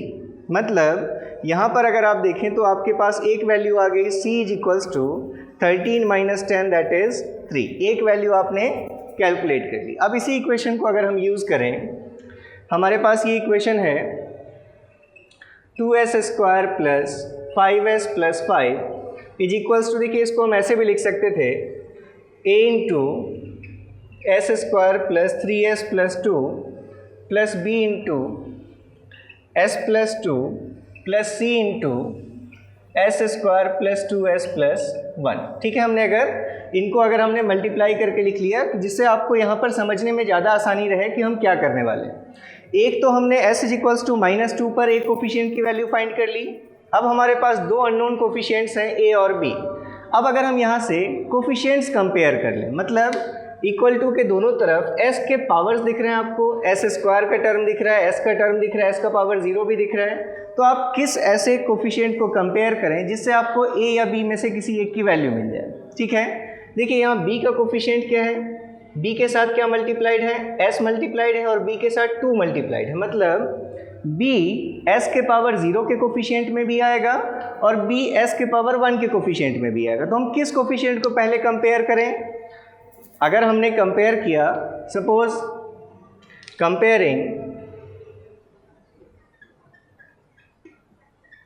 कोफिशिएंट ऑफ, अगर हम s टू द पावर 0 के कोफिशिएंट को अगर हम कंपेयर करें, देखिए यहाँ से हमने इनकी वैल्यूज़ लिख ली हैं। तो अगर s टू द पावर 0 के कोफिशिएंट को आप, या अगर आप s स्क्वायर के कोफिशिएंट को कंपेयर कर लें, क्योंकि c की वैल्यू आपको पता है, s स्क्वायर में किस किस का कोफिशिएंट आएगा, एक a आएगा क्योंकि s स्क्वायर में a मल्टीप्लाइड है इस तरफ और इस तरफ c मल्टीप्लाइड है। तो आपको सिर्फ c तो पता चल ही चुका है, आपको सिर्फ a की वैल्यू वहाँ से मिल जाएगी। तो इसीलिए हम comparing coefficient of s square on both sides. Left hand side में s स्क्वायर का कितना कोफिशिएंट है, 2 is equals to, right hand side में s स्क्वायर का एक कोफिशिएंट a, यहाँ से कोई s स्क्वायर का टर्म नहीं आएगा, यहाँ से s स्क्वायर का कोफिशिएंट है प्लस c की वैल्यू आपको पता है 3, therefore a is equals to 2 minus c, that is 2 minus 3, that is equals to -1। तो अगर हमने s स्क्वायर के कोफिशिएंट को कंपेयर किया तो हमें एक दूसरा कांस्टेंट जो हमें चाहिए था a, उस a की वैल्यू मिल गई। अब ऐसे ही अगर हम कंपेयर कर लें, comparing coefficients of s both sides, आप चाहें तो s का कोफिशिएंट भी कंपेयर कर सकते हैं, चाहें तो s टू द पावर 0 का भी कोफिशिएंट कंपेयर कर सकते हैं, मतलब कांस्टेंट टर्म का भी कर सकते हैं, किसी का भी कर सकते हैं। आप चाहें तो s के पावर 0 का कोफिशिएंट कंपेयर कर लीजिए। इधर s टू द पावर 0 का कोफिशिएंट कौन सा है, मतलब constant term 5 is equals to, इधर s टू द पावर 0 ये 2 इंटू a, एक कोफिशिएंट 2a, यहाँ से एक कोफिशिएंट प्लस 2b और यहाँ से एक कोफिशिएंट प्लस c। हमें किसकी वैल्यू चाहिए, b की वैल्यू चाहिए। a और c हम इवैल्यूएट कर चुके हैं, तो b की वैल्यू क्या हो जाएगी, यहाँ से 5 इज इक्वल्स टू, a की वैल्यू कितनी है -1, दैट इज -2 प्लस 2b और c की वैल्यू है 3, c इज 3 माइनस 2 इज 1 इधर आएगा तो 4, 2b is equals to 4, therefore b is equals to 2। तो अब हमारे पास तीनों कोफिशिएंट्स मिल गए, a is equals to -1, b is equals to 2 and c is equals to 3। तो अब हमने ये जो एज्यूम किया था इसमें अगर हम पुट कर दें x ऑफ s में, तो देखिए अब हम लिख सकते हैं देयरफॉर x ऑफ s, जिसकी वैल्यू क्या थी a अपॉन s प्लस 1, और a की वैल्यू क्या है ये हमारे पास -1 अपॉन s प्लस 1, फिर प्लस हमने लिखा है b upon s plus 1 whole square, और b की वैल्यू कितनी है 2, तो b upon s plus 1 whole square plus c, और c की वैल्यू है 3 अपॉन हमारा फैक्टर था s प्लस 2। अब अगर ये इस फॉर्म में आ गया, अब इसका इन्वर्स लैप्लास लेना आप जानते हैं हर इंडिविजुअल टर्म का, तो देयरफॉर टेकिंग इन्वर्स लैप्लास, और इन्वर्स आपको कैसा लेना है, क्वेश्चन में बोल दिया गया है कि कॉजल इन्वर्स लेना है। तो कॉजल इन्वर्स अगर आप लेंगे तो 1 अपॉन ये -1 तो कांस्टेंट ही है, 1 अपॉन s प्लस 1 का e to the power -t ut, 2 constant है, 1 अपॉन s प्लस 1 का होल स्क्वायर, फिर से t to the power n e to the power -at ut के फॉर्मूले से अगर आप देखेंगे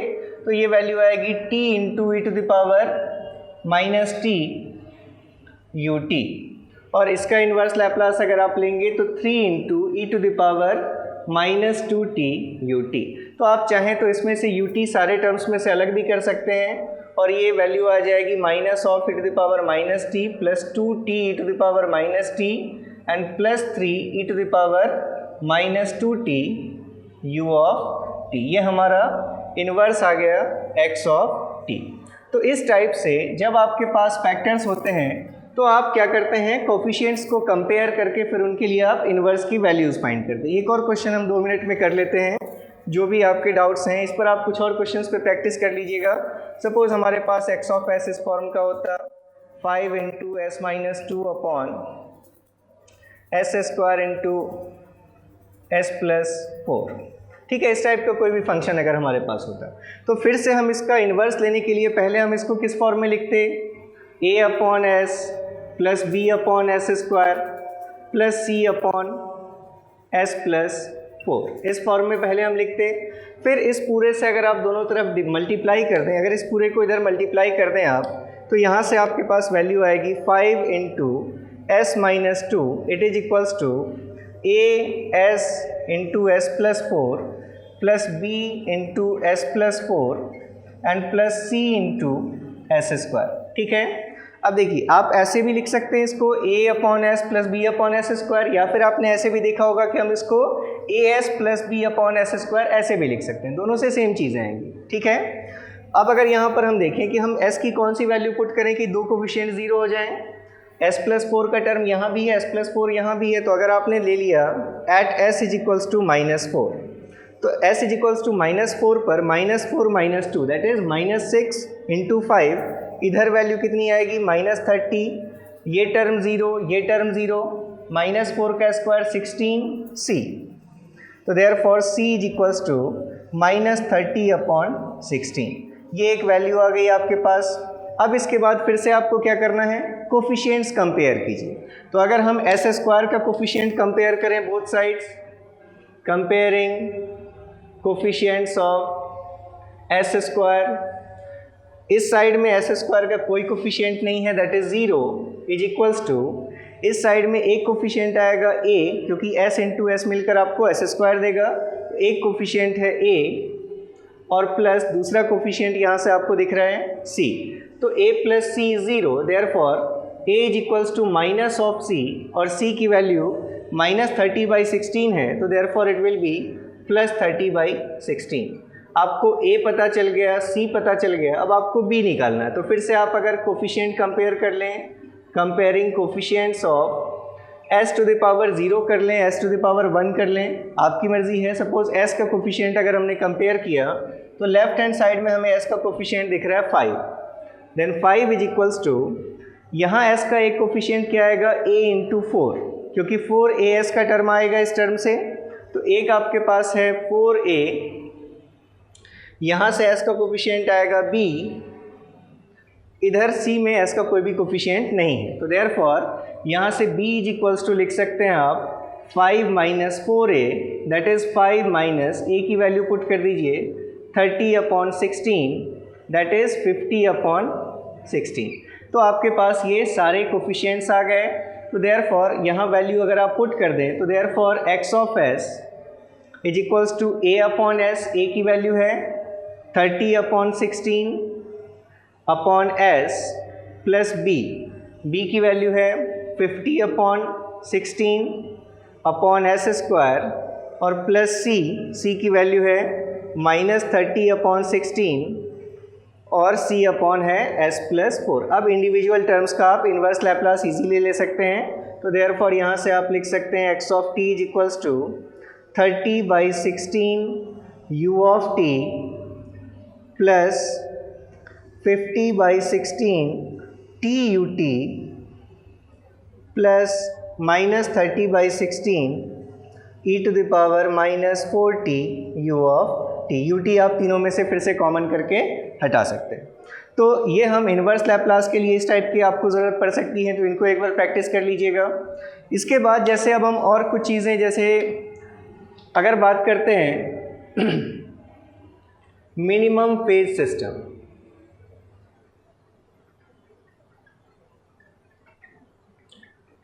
ठीक है, कहीं आपको अगर ये वर्ड लिखा हुआ दिखता है मिनिमम फेज सिस्टम, तो एक एलटीआई सिस्टम को हम मिनिमम फेज सिस्टम कहते हैं अगर उसका इन्वर्स भी क्या हो। अगर कोई एलटीआई सिस्टम और उसका इन्वर्स दोनों ही कॉजल और स्टेबल हों तो ऐसे सिस्टम को आप क्या बोलते हैं, मिनिमम फेज सिस्टम। ठीक है, अगर कोई सिस्टम को, कॉजल सिस्टम को स्टेबल होना है तो हमने कंडीशन देखी थी उसके सारे पोल्स कहाँ लाई करने चाहिए, left half of the split. Causal system को स्टेबल होना है तो उसके सारे poles left half of the s plane lie करनी चाहिए। अगर उस सिस्टम के इन्वर्स की हम बात करें तो जो उस सिस्टम का इन्वर्स होगा उसके जो ज़ीरोज़ होंगे वो इस सिस्टम के पोल्स होंगे। इसलिए एक मिनिमम फेज सिस्टम में क्या होना चाहिए, सारे पोल्स और सारे ज़ीरोज़, जो मेन चीज़ है वो सारे ज़ीरोज़ पर आपको एम्फेसाइज करना है। अगर मिनिमम फेज सिस्टम कोई है तो उसमें सारे ज़ीरोज़ कहाँ लोकेटेड होने चाहिए, in the left half of the s plane, so that its inverse system will also be causal and stable. तो मिनिमम फेज सिस्टम का मतलब ऑल पोल्स एंड ज़ीरोज़, आपको मेनली ज़ीरोज़ पे कंसंट्रेट करना है। सारे ज़ीरोज़ जो होने चाहिए must be located in left half of s plane, जिससे क्या होगा, so that the inverse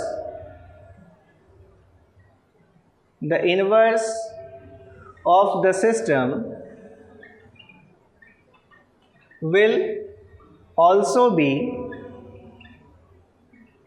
causal and stable। तो एक LTI सिस्टम को हम मिनिमम फेज सिस्टम तब कहते हैं जब इसका इन्वर्स सिस्टम भी कैसा हो, कॉजल और स्टेबल है। तो अगर सपोज हमारे पास तीन सिस्टम फंक्शंस लिखे हैं, h of s let it is equals to s+2 s+3 upon s+1 s+4 s+5। एक दूसरा हमारे पास h ऑफ s गिवन है s-2 s+3 upon s+1 s+4 s+5। और हमारे पास एक ये तीसरा सिस्टम गिवन है h of s s-2 s-3 upon s+1 s+4 s+5। अब अगर हम इन तीन सिस्टम्स को देखें, जो फर्स्ट सिस्टम हमें दिख रहा है, इस सिस्टम में जो दो ज़ीरोज़ हैं वो दोनों ज़ीरोज़ कहाँ लोकेटेड हैं, एक ये ज़ीरो है -2 पर और एक ये ज़ीरो है -3 पर। मतलब सिस्टम में दो ज़ीरोज़ हैं और दोनों zeros left half of the s plane lie कर रहे हैं, इसलिए इस सिस्टम को हम क्या कहेंगे, ये सिस्टम कैसा है हमारा, it is minimum phase system. ये हमारा जो सिस्टम है ये कैसा है, मिनिमम फेज सिस्टम होगा। ठीक है, अगर हम इस सिस्टम को देखें तो इसमें दो ज़ीरोज़ हैं, एक ज़ीरो लोकेटेड है left half of the s plane at -3, लेकिन दूसरा ज़ीरो कहाँ लोकेटेड है, in the right half of the s plane at s equals to 2। तो अगर ऐसे सिस्टम है जिसमें कुछ ज़ीरोज़ राइट हैंड साइड में भी हैं तो ऐसे सिस्टम को हम कहते हैं मिक्स्ड फेज सिस्टम। ये सिस्टम्स कहलाते हैं मिक्स्ड फेज सिस्टम। और अगर हम इस सिस्टम को देखें, इसमें दो ज़ीरोज़ हैं और दोनों के दोनों ज़ीरोज़ कहाँ हैं, in the right half of the s plane, तो ऐसे सिस्टम को हम कहते हैं it is maximum phase system. अच्छा, यहाँ से दो चीज़ें आप और ध्यान दे सकते हैं। जैसे अगर आपसे पूछा जाता कि इस सिस्टम में कितने पोल्स और कितने ज़ीरोज़ हैं, इस टाइप के क्वेश्चंस आप रूट लोकस जब आप कंट्रोल सिस्टम करते हैं तो वहाँ ये क्वेश्चन आप ज़्यादा अच्छे से समझते हैं। अगर हम यहाँ देखें तो हमें क्या दिख रहा है कि दो ज़ीरोज़ हैं और सिस्टम में 3 पोल्स हैं, लेकिन ऐसा कभी नहीं होता। अगर कोई सिस्टम है तो उसमें हमेशा total number of poles and zeros will always be equal. इसका क्या मतलब है, हम ये जो रिप्रेजेंटेशन ले रहे हैं ये हम उन्हीं पोल्स या ज़ीरोज़ को h ऑफ s में रिप्रेजेंट कर सकते हैं जो पोल्स या ज़ीरोज़ लाई कर रहे हैं in the finite s plane. इसका मतलब हम ये कह रहे हैं कि जितने भी सिस्टम में पोल्स और ज़ीरोज़ होंगे हमेशा उनका नंबर सेम होगा। इसका मतलब जितने फाइनाइट एस प्लेन में पोल्स और ज़ीरोज़ हैं वो तो हमने यहाँ लोकेट कर दिए। अब इसमें आपको जो भी कम दिख रहा है, जैसे यहाँ दिख रहा है कि 3 पोल्स हैं और 2 ही ज़ीरोज़ हैं, इसका मतलब जो एक रिमेनिंग ज़ीरो है वो कहाँ है, that will be at infinity. ठीक है, तो मतलब अगर हम इन तीनों के केस में अगर हम कहना चाहें तो अगर हम लिखेंगे total number of poles is equals to total number of zeros is equals to जो भी दोनों में से ज़्यादा दिख रहा है। जैसे यहाँ पर ज़्यादा क्या दिख रहे हैं, 3 पोल्स हैं, इसका मतलब 3 ज़ीरोज़ भी होंगे। तो क्या लिख दिया हमने, total number of poles total number of zeros, वो दोनों ही कितने होंगे, 3 होंगे। यहाँ अगर हम लिखें number of zeros in finite s plane, इसको अगर हम z से लिखें तो कितने ज़ीरोज़ दिख रहे हैं फाइनाइट एस प्लेन में, 2 ज़ीरोज़ दिख रहे हैं। अगर हम यही देखें number of poles in finite s plane, तो अगर हम लिखें number of zeros in finite s plane z is equals to 2, ऐसे ही number of poles in finite s plane को अगर हमने p से लिखा तो कितने दिख रही है p की वैल्यू 3। इसका मतलब जो रिमेनिंग ज़ीरो है, मतलब अगर हम लिखें number of zeros in infinite s plane, तो इनफाइनाइट एस प्लेन में कितने ज़ीरोज़ होंगे, in infinite s plane that is equals to p minus z, जो भी बड़ा है p बड़ा है तो p माइनस जेड लिखेंगे। अगर number of poles in infinite s plane देखना होता तो z माइनस p, तो उसकी वैल्यू क्या होगी 1। ये आप रूट लोकस में भी करते हैं कि वो भी आप देखते हैं, वहाँ ज़्यादा अच्छे से हम डिफाइन करते हैं कि वो जो एक ज़ीरो है इन्फिनिटी पर वो कितने डिग्रीज एंगल पर होगा। क्योंकि सपोज़ अगर हम यहाँ हैं और अगर हम कह रहे हैं कि हमारा ज़ीरो इन्फिनिटी पर है, तो हम यहाँ भी जाएंगे अगर तो इन्फिनिटी मिलेगा, यहाँ भी इन्फिनिटी मिलेगा, हम किसी भी डायरेक्शन में जाएँ तो फाइनली हमें इन्फिनिटी मिलेगा। तो हम किस लाइन को फॉलो करते हुए जाएँ, तो उसी के लिए आप वहाँ पर डिफाइन करते हैं एंगल ऑफ एसिम्पटोट्स। ठीक है, कि जब रूट लोकस की जो लाइंस होती हैं, ब्रांचेस होती हैं, अगर वो इन्फिनिटी पर टर्मिनेट होने जाती हैं तो वो जिस लाइन को फॉलो करते हुए जाती हैं उन लाइंस को आप एसिम्पटोट्स ऑफ रूट लोकस कहते हैं, और उनके एसिम्पटोट का एंगल भी देखा होगा आपने। तो ये हमारे पास अब ये वैल्यूज़ आ गई, मतलब हम ये पोल्स एंड ज़ीरोज़ के लिए देख रहे थे कि जितने पोल्स होंगे उतने ही ज़ीरोज़ होंगे। Minimum and non minimum phase systems क्या होते हैं ये समझ गए आप। इसके साथ यहाँ पर एक चीज़ आप और देख सकते हैं, तो मिनिमम और नॉन मिनिमम फेज सिस्टम्स हमने देख लिए। ऐसा भी आप समझ सकते हैं क्यों हम इनको नॉन मिनिमम फेज सिस्टम कहते हैं। सपोज़ हमारे पास एच ऑफ एस है, अगर हमने ये दोनों ही s+2 s+3 upon s+1 s+4 s+5, अगर ये इस फॉर्म का फंक्शन होता है, जिसको हमने कहा कि ये किसको रिप्रेजेंट कर रहा है, मिनिमम फेज सिस्टम को। क्यों? क्योंकि इसके दोनों जीरोस कहाँ लोकेटेड हैं, in the left half of the s plane. अगर हम साइनसॉइडल रिस्पॉन्स की बात करें, अगर हम h of j omega calculate करते तो इस जे ओमेगा की वैल्यू क्या होती, j omega +2 j omega +3 upon j omega +1 j omega +4 and j omega +5। अगर हम यहाँ phase angle of h of j omega calculate करते तो फेज एंगल क्या होता है, न्यूमरेटर का फेज एंगल ऐड हो जाता आपस में, मल्टीप्लिकेशन में है तो, और डिनोमिनेटर का सब्ट्रैक्ट हो जाता है। ये हमने कॉम्प्लेक्स नंबर जब हमने किए थे तब हमने देखा था। तो क्या लिखते हैं आप value, tan inverse omega by 2 plus tan inverse omega divided by 3।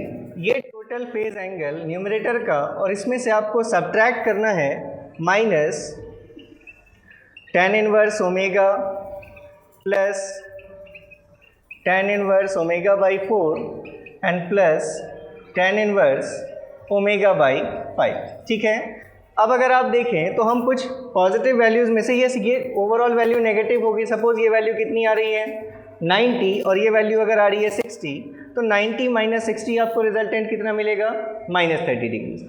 अब अगर यहीं पर हम केस अगर हम एक में चेंज कर देते, अगर ये वैल्यू होती suppose s-2 into s+3 upon s+1 s+4 s+5, फिर से आप s is equals to j omega put करते और h ऑफ जे ओमेगा अगर फाइंड करते तो इस टाइप का एक्सप्रेशन आता, बस यहाँ पर क्या साइन होता, नेगेटिव साइन होता। तो अब अगर आप h ऑफ जे ओमेगा का फेज एंगल देखते तो h ऑफ जे ओमेगा का फेज एंगल अब कितना आता, ये वैल्यू क्या है जे ओमेगा, इसको आप क्या लिख सकते थे, जे ओमेगा -2 जे ओमेगा +3 अपॉन ये नीचे जो भी टर्म्स हैं इनको हम नहीं लिख रहे। इसका फेज एंगल जब रियल टर्म में नेगेटिव हो तो हमने देखा है इसके फेज एंगल की वैल्यू क्या आती है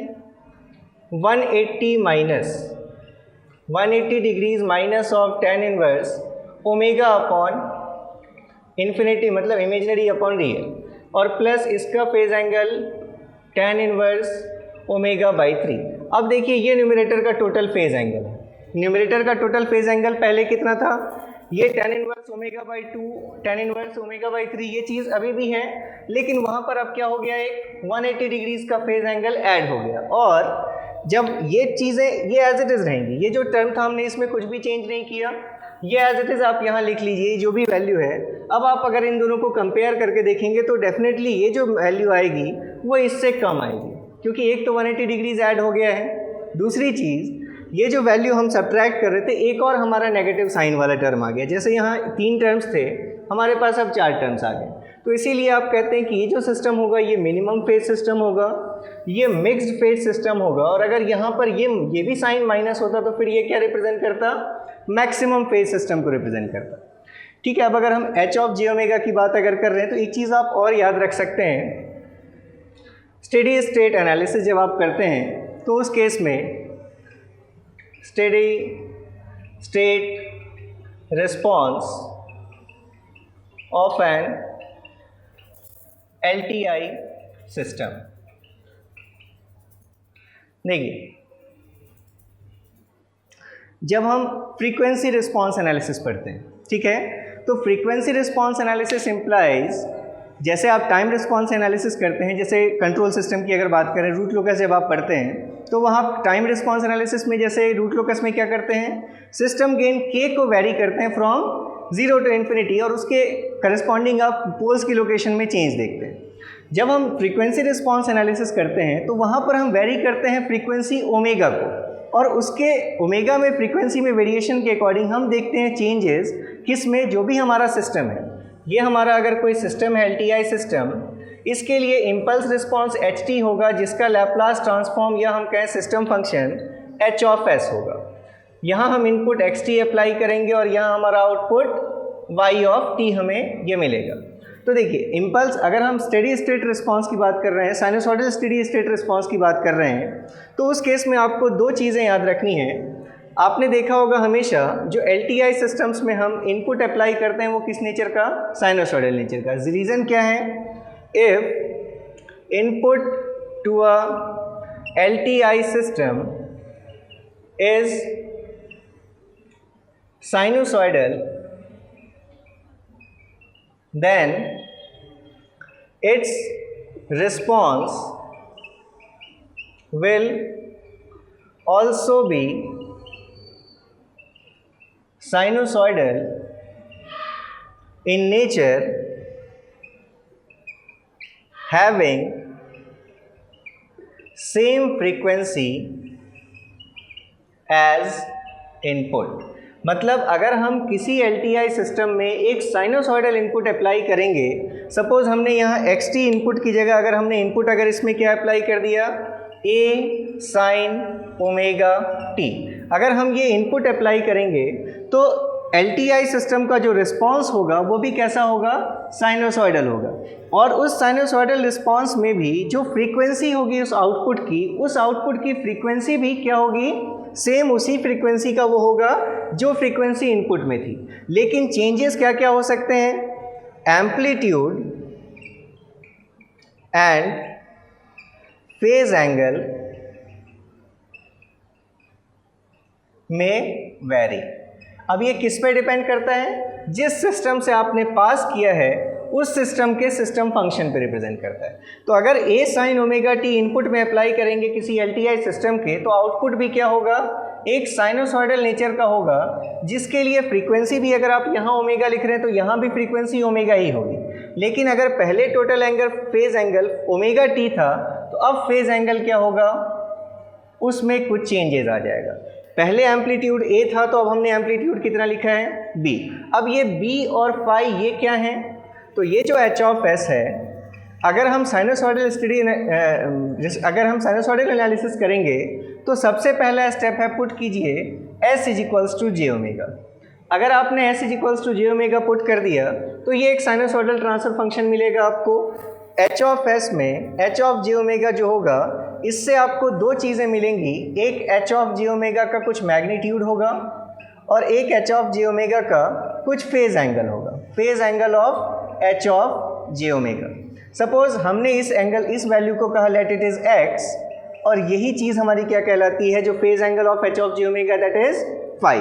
तो ये जो हम लिख रहे हैं B साइन ओमेगा T, यहाँ जो एम्पलीट्यूड लिख रहे हैं हम B, तो B इज इक्वल्स टू जो इनपुट सिग्नल का एम्पलीट्यूड था वो मल्टीप्लाई हो जाएगा किससे, हमने जिस सिस्टम से पास किया है उस सिस्टम के ट्रांसफ़र फंक्शन का जो मैग्नीट्यूड होगा, यानी कि A इंटू एक्स।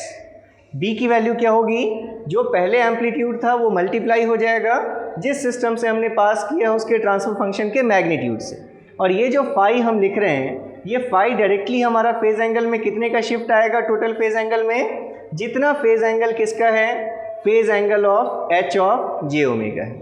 जैसे मान लीजिए हमारे पास एक ये सिस्टम है, सपोज हमने कहा कि एच ऑफ एस की वैल्यू क्या है, 1/s+2 है, या अपने ईज के लिए अगर हम इसको 1/s+1 मान लेते हैं।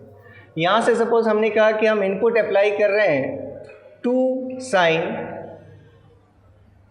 5t, ठीक है, और हमें यहाँ बताना है कि आउटपुट yt की वैल्यू क्या होगी। तो सबसे पहले अगर हम h ऑफ s के लिए देखें, h ऑफ जे ओमेगा की वैल्यू, s की जगह अगर आपने जे ओमेगा पुट कर दिया तो h ऑफ जे ओमेगा क्या होगा, 1/j⍵+1।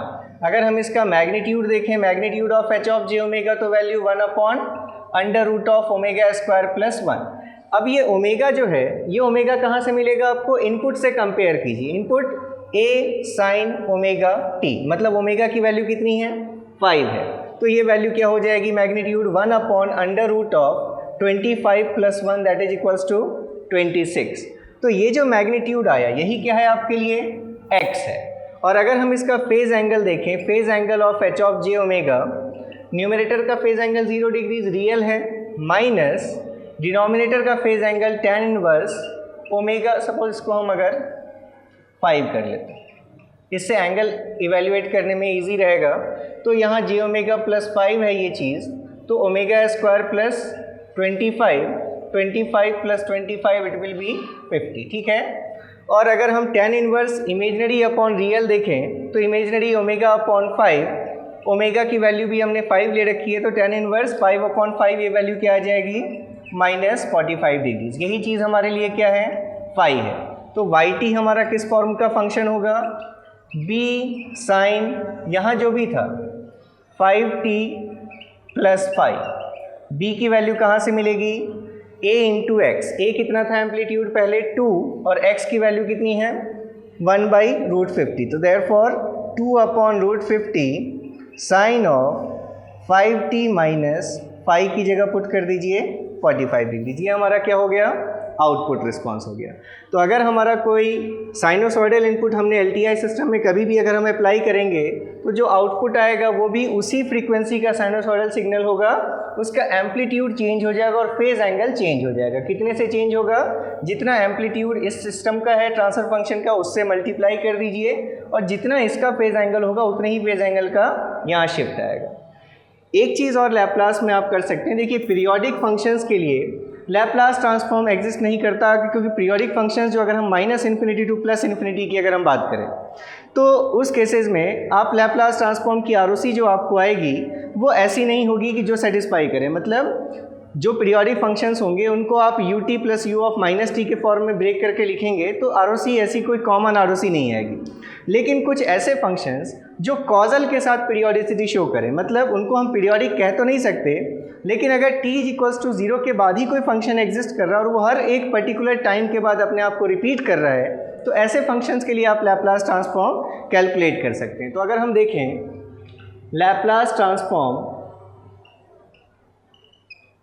For causal repeating functions, जैसे मान लीजिए हमने एक एग्जांपल सिंपली ले लिया कि सपोज़ ये हमारा कोई t के रिस्पेक्ट में ये हमारा x ऑफ t कोई फंक्शन है, हमें इसके शेप से मतलब नहीं है, हम बस ये शो कर रहे हैं कि ये अपने आप को हर एक कांस्टेंट अमाउंट ऑफ टाइम के बाद रिपीट कर रहा है। लेकिन कहाँ पर रिपीट कर रहा है, सिर्फ t की पॉजिटिव वैल्यूज़ के लिए, ठीक है।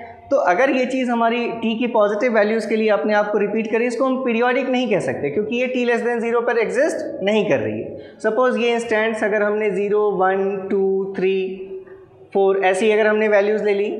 अब अगर हम इन फंक्शंस को देखें, हम सपोज़ इतने फंक्शन को अगर हमने नाम दे दिया let it is x1 of t, ऐसे ही ये जो दूसरा फंक्शन है इसको हम अगर कह दें x2 ऑफ t, ये तीसरा जो फंक्शन है इसको अगर हम कह दें x3 ऑफ t, इन सभी का शेप आपको कैसा दिख रहा है, एक जैसा शेप है। बस ये क्या है, अगर हम x1 ऑफ t के रिस्पेक्ट में x2 ऑफ t को कहेंगे तो हम क्या कह सकते हैं कि इसी फंक्शन को हमने क्या कर दिया है, शिफ्ट कर दिया है। कितने से शिफ्ट कर दिया हमने, बाई 1 यूनिट। मतलब जो x ऑफ t है इस x ऑफ t को हम क्या लिख सकते हैं, x1 of t plus x1 of t - 1 plus x1 of t minus 2। ठीक है, अब अगर इसको 1 2 नहीं लिखकर सपोज हमने इसको t 2t 3t 4t ऐसा लिख लिया, तो इसको हम लिख सकते हैं t minus T, t minus 2t, t minus 3t and so on. ऐसा ये समझ रहे हैं आप। Overall function x of t हम उसको कह सकते हैं, अगर हमारे इस फंक्शन को हमने x1t नाम दे दिया तो इसी x1t का पीरियोडिक रिपीटिशन है। हर tt इंस्टेंट्स के बाद यही फंक्शन हमारा आता जा रहा है। मतलब हम कह सकते हैं x of t is equals to x1 of t plus x1 of t minus t, x1 of t minus 2t and so on. अब अगर हमने मान लिया कि लेट x1 ऑफ t का Fourier transform x1 of s है, तो using time shifting property x1 of t minus t का फुरियर ट्रांसफॉर्म क्या होगा, e to the power minus st times x1 of s।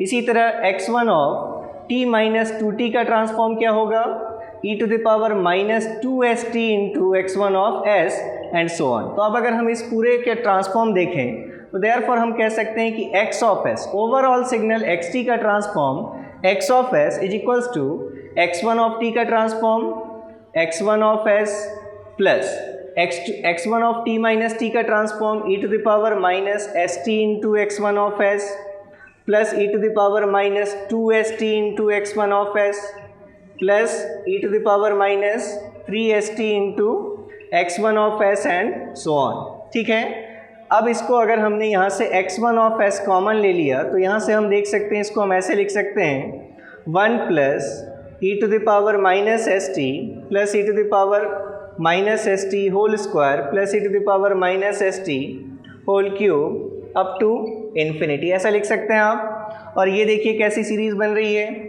जैसे आप लिखते हैं 1 plus a square plus up to infinity, और अगर a की वैल्यू अपने आप में 1 से छोटी हो तो उस चीज़ को हम क्या लिख सकते हैं, 1 अपॉन 1 माइनस a। ये आप जानते हैं GP का सम है।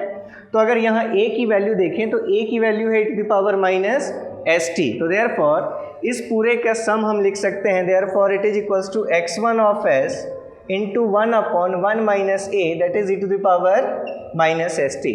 तो अगर आपके पास इस टाइप का कोई कॉजल पीरियोडिक सिग्नल है तो उसके लिए ट्रांसफॉर्म की वैल्यू आप कैसे कैलकुलेट कर सकते हैं, एक टाइम इंटरवल, ये फर्स्ट जो फंक्शन है इसके लिए आप सिर्फ ट्रांसफॉर्म कैलकुलेट कर लीजिए और उसको डिवाइड कर दीजिए किससे, e to the power minus st से, जहाँ पर ये t क्या है, जितने टाइम के बाद वो अपने आप को बार बार रिपीट कर रहा है। तो चलिए आज हमने कुछ क्वेश्चंस देखे और जो रिमेनिंग जो हमारे कॉन्सेप्ट्स थे उन पर हमने बात की।